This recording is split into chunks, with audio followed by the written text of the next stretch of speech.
Hey, what's up everybody? This is Chris Motionless from Motionless and White, and you are watching Heavymetal.dk.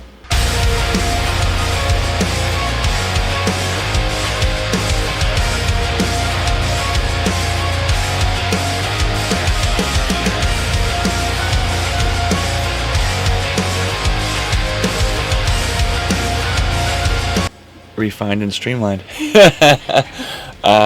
You answered the question perfectly. I think a good representation of where the band has been trying to go for a really long time.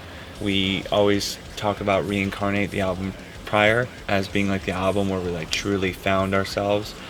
And with Graveyard Shift, it is exactly what you said, just a very refined version of what we felt Reincarnate was, and there wasn't as much like band soul searching. It was more like, we know exactly what we want to do, let's just do it. And yeah, I like the album a lot.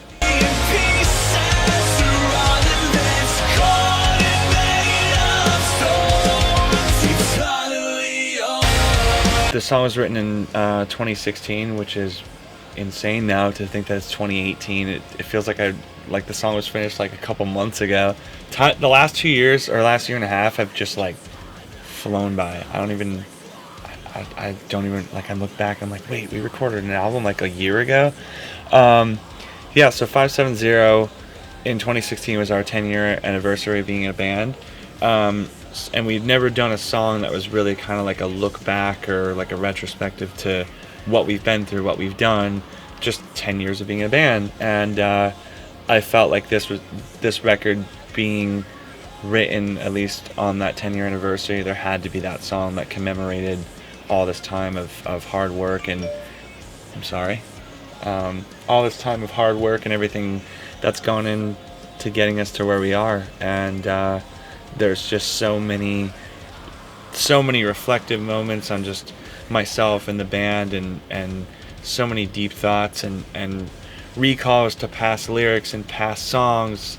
It's really just everything that is 10 years of being a band, being in a band, and being a person in the band. That just makes it what it is, and it's very personal.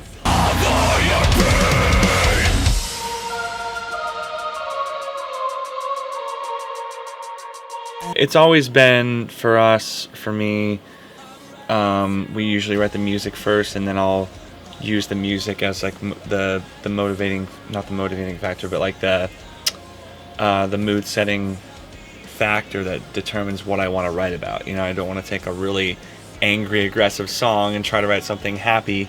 So I usually like to wait till the music's done, and then I'll go in and I'll see my notes that I have for lyrics or song themes, and I'll just kind of feel which one that music applies to.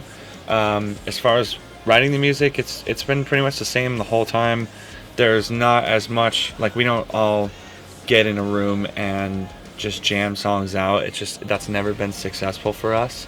It's always ended up turning out to just be more of a turbulent experience than positive. So we just kind of work on things individually, or I'll go work with my producer friends, and Ricky and I will send, there's Ricky right now.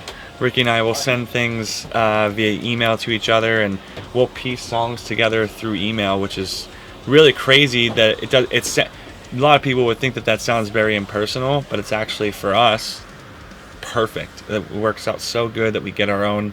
We do work together a lot, but we find that the better work that we do with each other is when we're not actually with each other, and it's really cool because then there's less frustration and less a feel of stress to have to get something done right on the spot. We could take some time and think about it. So yeah, it's a lot better now.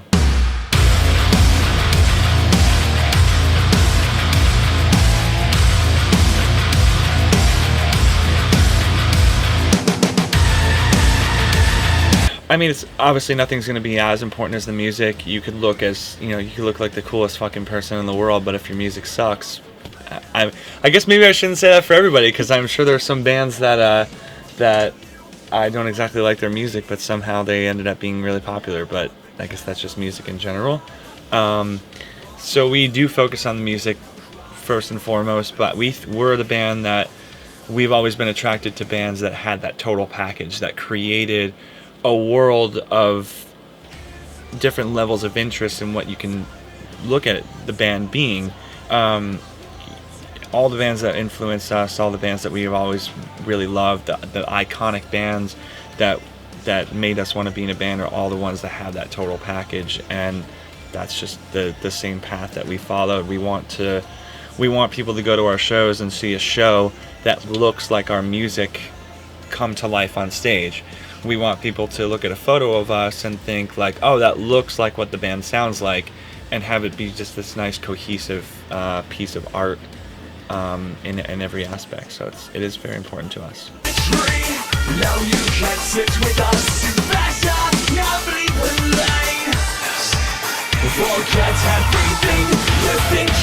I think the getting on stage is the moment where I get to like either come out and try to, show my sense of humor or show the aggressive parts of myself. It's allowed me to do, and especially over the years, I'd say the humorous side more than anything, it's allowed me to kind of feel a little bit more comfortable with coming out and showing more of a side of who I am that I kind of internalize, or that I only really get to show to a select group of people that I'm close with. That's just why I think that's why I just gravitated towards music. It's because it is that outlet, and it allows me to express all my feelings and my thoughts, and I guess it's the most therapeutic thing I found, and the only thing I'm the most passionate about at that level, for that reason. So, yeah.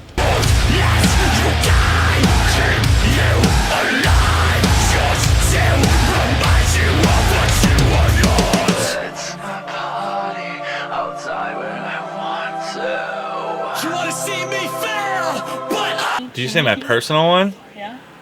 Wow. It's weird and it's not weird. Like, it's weird because I know me and my friends know me, and I've never been the kind of person that walks around being like, everyone wants to meet me, like it's not like that. Of course, I've never done like my own meet and greet. We're a band. That's what we are. That's what Motionless White is. We're a band, and I think it's cooler when people want to meet everyone, and I love that everyone has a different favorite member of the band. That's so cool. Like when I think back to bands, like everyone really knows I'm a big Marilyn Manson fan, but during like the golden age of Grotesque era, I actually was obsessed with Tim Skold and John 5 because I fucking loved that they were like such a sick band, and that's what I like more. So it is weird for me to think that people are a fan of me enough to want to have whatever amount of followers, but I think it translates into the fact that it's because of the band, and that makes it cool for me. And when we do the Q&As and the VIPs, everyone's there to meet the band, and it's special because then I get to hear fans ask questions that I would have wanted to ask the other guys, and that's pretty cool for me to be a part of. Strip me down, turn me apart. You'll find one thing left. You'll say you'll stop until my feet. Well, we've been on a bus now, I think since 2013, with the exclusion of one tour. So we've been really fortunate enough to, have the budget to travel on buses, which is life-changing. We had been touring for a lot of years in like a small van, just crunched in there together, and then we switched to an RV, and I miss a lot of those moments, but obviously at this level you need to be touring in something that can support everybody, and you can get a good night's rest and have everyone be comfortable and have everything. So that's the biggest difference. I think obviously just having done it now at this point now for 12 years, it's just so much experience that we walk into a place and there's not really like this moment of trying to figure out what's going on, what do we do. And at this point now, we've been to some of these places in foreign countries so many times that we even know where stuff is there. So that's pretty wild to like roll up to London and be like, okay, I'm gonna go get food at Wagamama down the road because I know exactly where it's at. That's bizarre to me. I never really saw that happening in my life where I would know exactly where things are in other countries. But it's all great things that have changed over the years.